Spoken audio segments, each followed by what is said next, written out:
Section 11.2 is surface areas of prisms and cylinders. So let's first of all talk about a polyhedron. A polyhedron is a space figure or three-dimensional figure whose surfaces are all made up of various polygons. Each polygon is called a face of the polyhedron. An edge is a segment that is formed by the intersection of the two faces.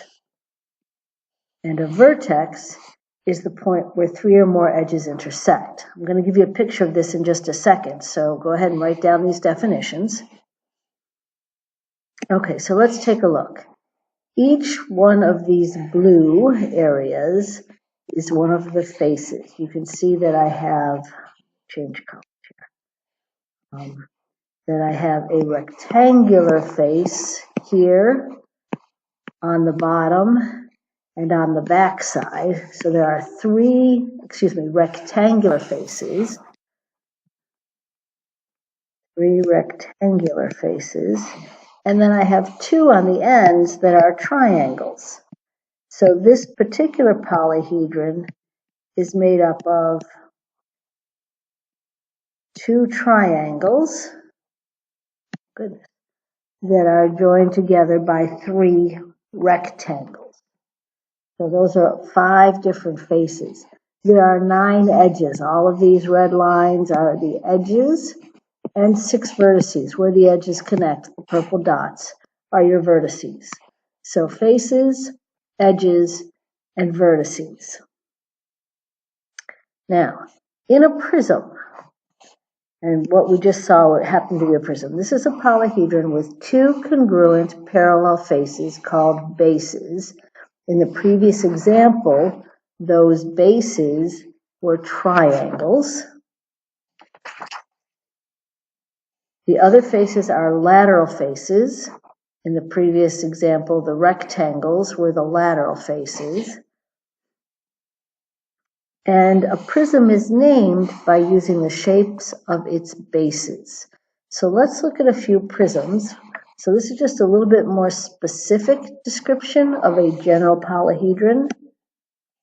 So this is a triangular prism. You notice that the base and the one opposite it, parallel to it, are both triangles, and the lateral faces here are rectangles. A rectangular prism, again, the base and the side opposite, those are your rectangles, and in this case, the lateral faces, the ones around the edge, are also rectangles. Now this is a circular prism, also known as a cylinder, and in this case, the bases are circles, one at the top and one at the bottom, and the lateral face is actually a rectangle that's wrapped around the circle. Keep that in mind when we come back to do prism or cylinders later on in the lesson. All right, so let's look at ones like this, where the bases are shapes like triangles, rectangles, pentagons, octagons, things like that. The lateral and surface areas of a prism. And again, copy this down. It's not so much that I want you to memorize the formulas, but I want them down on paper, and then we'll talk about how we discern these without having to memorize. The lateral area of a right prism is the product of the perimeter of the base and the height of the prism. In other words, the lateral area is P times H, perimeter times height. And again, jot that down. The surface area of a right prism is the sum of the lateral area, the one we just found, and the areas of the two bases. So the lateral area plus 2 times capital B. Capital B always stands for the area. Pen is not working well today. The area of a base. Unlike little b, which was the length of a base, like the length of the base of a triangle or something. So keep that in mind, that capital B represents the area of the entire base. Okay, let's look at one of these. Setting those definitions aside, find the lateral area and the entire surface area. The surface area, remember, includes the lateral area plus the bases. So the lateral area is the area of these three sides, the three rectangles. Well, if we look at the diagram, one rectangle is 3 times 12. 3 times 12, which is 36, is the area of one of the lateral faces. Okay? Then I have 3 of those faces. So 3 times 36 is the lateral area. The area all the way around this prism. The base. The area of one base is 1/2 the base times the height. Oh, you know what? I did this wrong. Let's back it up. I looked at this as the 3. This was 8. This is this is an equilateral triangle, and the base was 8. The side lengths are all 8. I thought the 3 referenced that. I'm sorry. So back it up. 8 times 12 is 96. And 3 times 96 is the lateral area, which is, let's see, 6 times 3 is 18, 27, 288. All right, fix that. I'm sorry. I read my diagram wrong. And as soon as I looked at this, I realized that the 3 was the height. So the base area, 1/2 the base times the height, is 12. And again, that's the area of one of the triangular bases. Right? So the entire lateral area is 3 times the area of each lateral face. The base area is the area of one of the triangular bases. The entire surface area, I have 2 bases, 2 triangles, 2 times 12, plus 3 of my lateral faces, which I figured out earlier, but altogether that's 312 centimeters squared. So you don't have to memorize that formula. The formula was that the lateral area is PH, the perimeter here is 24, times the length or the height, which is 12. Instead of doing 24 times 12, I did one face and multiplied it by 3, same thing. And then the surface area was the lateral area plus 2 of the base areas. And I just did those as I went along and put the pieces together without having to memorize these 2 formulas. We'll do a few more of these together in class. All right, let's look at a cylinder. A cylinder is a solid that has 2 congruent parallel bases that are circles.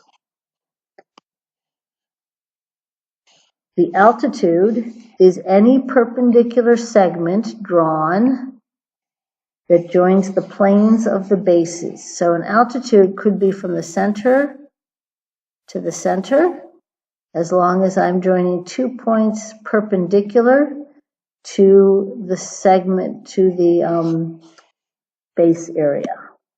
The height is the length of the altitude. So we're generally going to refer to this as H rather than A for altitude. The altitude is the name of that piece. H is the length of it. And that's what we need for our areas. Okay, so here's a cylinder.